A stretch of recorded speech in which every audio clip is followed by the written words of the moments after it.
আসসালামু আলাইকুম। 200 বছর আগেই কতটা আধুনিক ছিল। চাপ কল দিয়ে আপনি চাপ দিলে সরাসরি ডিরেক্ট টাঙ্কিতে উঠে যাবে। এটা কোন জায়গায় অবস্থিত? এটা হচ্ছে ময়মনসিংহ জেলা জজ আদালতের বাংলোতে এখনো বিদ্যমান। তো এটা পানি ওঠে কিনা বা এখনো ব্যবহার করা হয় কিনা পরবর্তী কোনো একটা সময় জানানোর চেষ্টা করব। তবে জিনিসটা খুবই ইউনিক। আমাদের দেশে একটা কোম্পানি এটা আপনার চাপ দিলে টাঙ্কিতে ডিরেক্ট চলে যেত, সেই ব্যবস্থার একটা টিউবওয়েল ছাড়ছিল। তো এখান থেকে যখন চাপ দিবে তখন আপনার ডিরেক্ট টাঙ্কিতে উঠে যাবে ছাদের। হ্যাঁ, তখন ব্রিটিশরা এখানে থাকতো। তো জিনিসটা খুবই একটা মানে আমার কাছে তো আরো মনে হইলো যে আমরা কোন আধুনিকে আছি, তার থেকে ওই সময় আরো কতটা আধুনিক ছিল। এবং চাপ দিলে আপনার এই যে সামনে বড় কল আছে, এটা দিয়েও আপনি পানি নিতে পারবেন, টয়লেটেও সরাসরি যায়। খুবই আধুনিক। পরবর্তী প্রতিটা মেয়েকে আল্লাহ জিজ্ঞাসা করবেন, তোমাকে পর্দার বিধান দিয়েছিলাম, কেন পর্দা করো?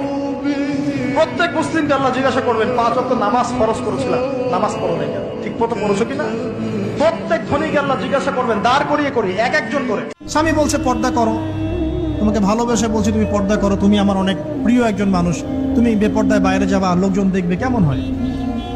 ঠিক আছে, তোমাকে তো আমিই বিয়ে করেছি, তুমি আমার মানুষ, তোমাকে দেখবে কেন? প্রিয় মা ও বোনেরা, পর্দা ছাড়বেন। যে দেশে পড়াশোনা করে কোনো লাভ হয় না, সে দেশে বই খাতা রেখে লাভ কি? এসো এসো ছোট্ট সোনামণিরা, বাড়িতে যেসব বই খাতা কলম যা কিছু আছে নিয়ে আমাদের ভ্রাম্যমান আমাকেটা ভাঙড়িতে চলে আসো। এখানে আসলেই তোমরা তোমাদের অকিছু বই খাতা কলম দিয়ে পেয়ে যাবে আকর্ষণীয় গরম গরম পাপড় ভাজা।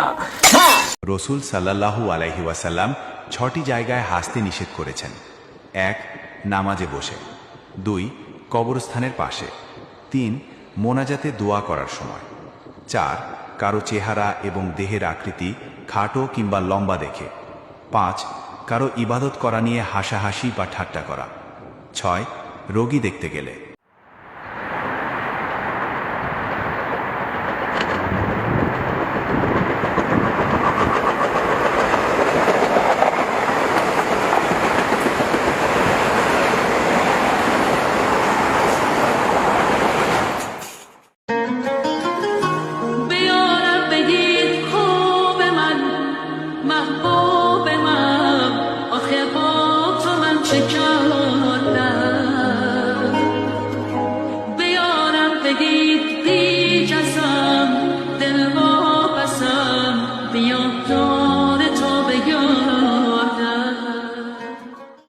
Vengo de patrullar, soy extraordinario, vengo de patrullar.